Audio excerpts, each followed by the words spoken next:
Okay, so now we're going to talk about Netflix entering the video game industry. You ready?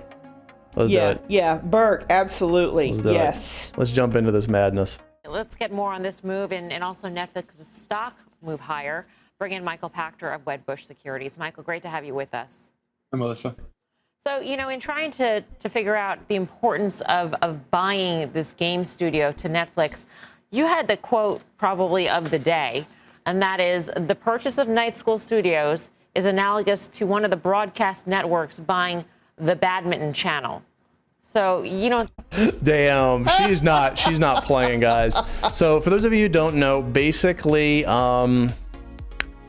Netflix purchased a gaming studio. Yes, they did. And they're going to enter into the gaming market. Mm-hmm. And prior to the stream, actually, Teal came out with the world's greatest ever analogy to something that happened in real life. Yeah. Yeah. You want to go ahead and say it? I forgot it. So for those of you who are familiar with the WWE. Oh, yeah, that's it. Yeah, you want to do it now? Yes, okay. All right. So it's like what Vince McMahon did about 15 years ago. Yep. Yeah, he's the head of the WWE. He decided to get into football and created the XFL. And it went about as well as you guys thought. Mm-hmm. Just no. Now, Burke just brought up Bandersnatch, and no, it was Bandersnatch. It was that was Bandersnatch. not Stranger Things, Black Mirror. Mm-hmm. However, that's not the same. And if the XFL is making a comeback, we're all in serious trouble. Oh my God. So, but the thing is this, there's a difference also between getting into something after you've thought about it and worked on it for a long period of time and just jumping into it. And this is Netflix just jumping into it. Let's continue to listen. Let's I continue. think it's a big deal, or you're a huge fan of badminton. Which one is it? I actually do like badminton. I think Pete said it really well. Netflix is going to chase eyeballs. And Reed Hastings made a comment probably 2 years ago that his biggest competitor was Fortnite. And he's right. If you roll back to our childhood, and I'm older than you, but your childhood, we all watched 5 hours of TV a day and nobody thought much about it. Now we're watching 2 hours of TV a day. We're playing games 3 hours. So, I think Reed is addressing the demographic shift away from video entertainment and toward video games. And I think getting into this business is a really, really smart move. So obviously this guy thinks it's a fantastic move because this is going to drive up people's bottom line. He is actually very accurate. People watch less TV than they used to. Mm-hmm, they do. And they play more video games than they used to. Mm-hmm. Part of that is because of the pandemic, but part of that also is that's just the way it's going.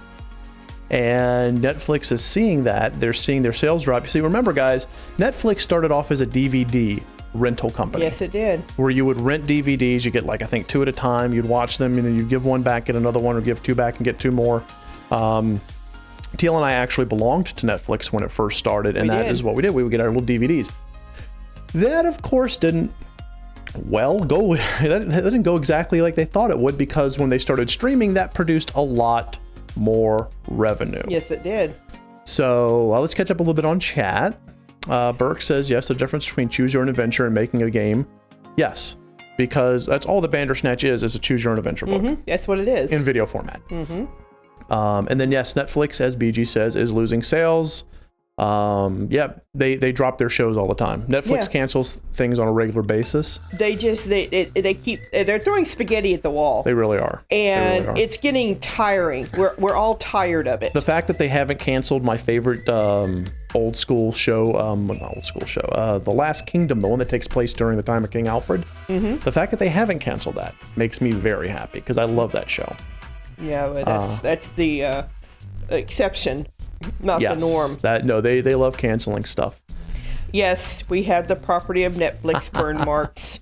And yes, BG's also correct on that. Netflix thinks people binge at warp speed. They don't. No, most of us do not. They don't. I think he means bings or pings. Mm-hmm. I don't think he means binges. I think he's talking about the speed of your streaming service. Mm-hmm. Like having a really fast internet. Like, for example, we do, but we have a business class fiber. Right. Our friend Fox does not. No. So Fox can't get the stuff we get. And also, picking up on what you're saying, BG, the binge watching, Seriously, most of us don't have time to do that. Yeah. And the few times I have binge watched something, it's when I've had a long holiday and didn't have much going on.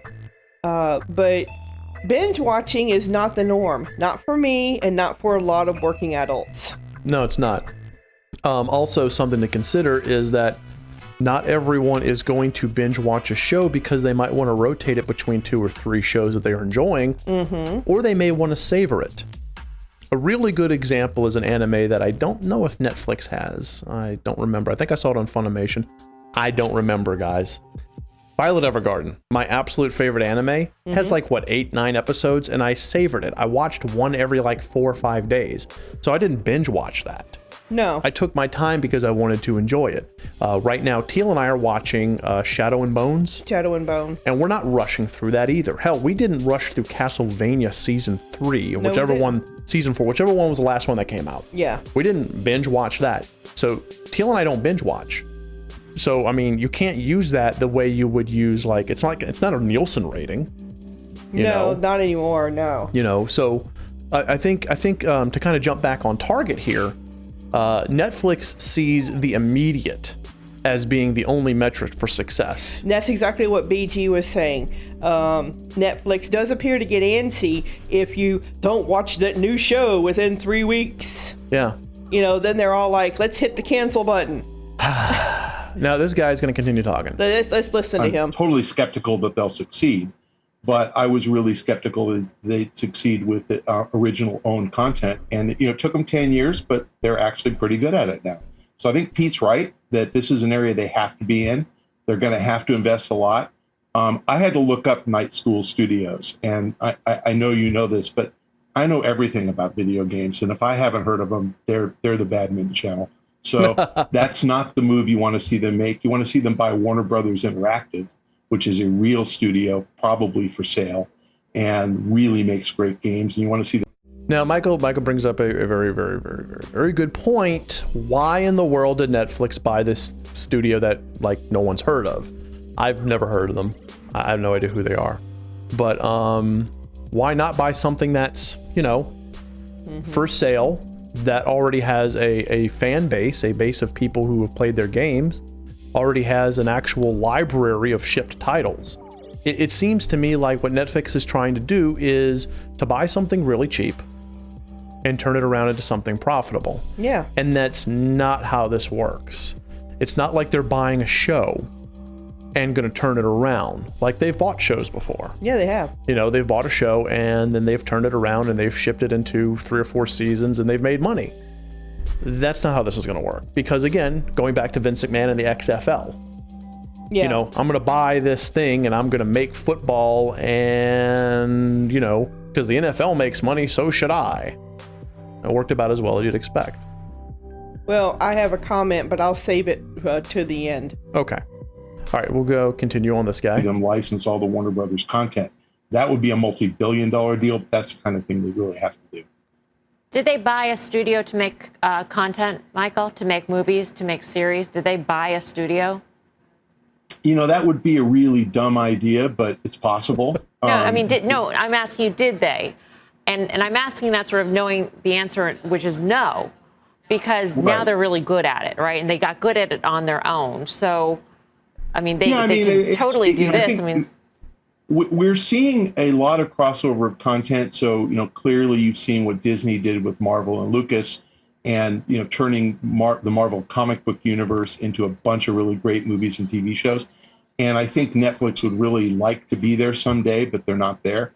You don't start with a video game studio. You start with video game IP if you want to do that. That's why I said Warner Brothers actually makes much. See, there you go. Right then there, Michael just nails it. Yeah. He nails it. Netflix made a huge, huge error. I know we had a lot of dead air guys where we're just listen to him talk, but he was bringing up a really good point. Marvel was sold to Disney. Mm-hmm. Disney took the MCU and has turned it into something absolutely amazing, but they took an IP that already existed. Yeah. And if Netflix had taken an IP that had already existed, like, Warner Brothers Interactive, for example, they'd have a ton of amazing content they could work with.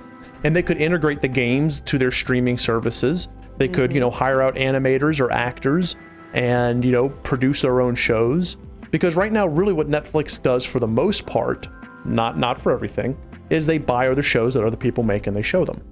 Yeah. There are Netflix originals. Those don't always work. Sometimes they do. But that's what they do. So Netflix isn't a content creator so much as a content distributor. Why couldn't Netflix have bought companies that make games and created a content platform? Maybe even a content platform that works with the Netflix streaming platform. Right. So we don't have to quibble over everything that is being said here, but the fact is that Netflix, while it could make money in the marketplace, isn't going about it the right way. Not for them. Not for them. So we're going to go ahead and we're going to move on. You can watch this video. Just go ahead and we can move on. Yeah. Yeah, I do have a couple of thoughts on this. Okay, go ahead. And maybe this will get chat's wheels spinning as well. But Netflix is their brand identity is a content distributor. That is what they are. They stream content for your viewing pleasure. Yep. And by them getting into this video gaming market, they're actually abandoning their brand. They're actually altering their image, and not in a good way. Right. Because as I've mentioned before, you have the WWE getting into football, and that's just never going to work out. It didn't work out then. It's not going to work out now. And various other examples of companies who try to get into stuff that they're not good at or they're not known for. A cookie maker trying to get into tech platforms and stuff. It just doesn't work. And what it seems to me is that Netflix doing this, they're trying to become a private equity firm. A private equity firm is someone who comes in and buys up little bit studios like this night games, night vision, whatever studio this is called, and marry it with other things, and then turns it all into this one company that does blah.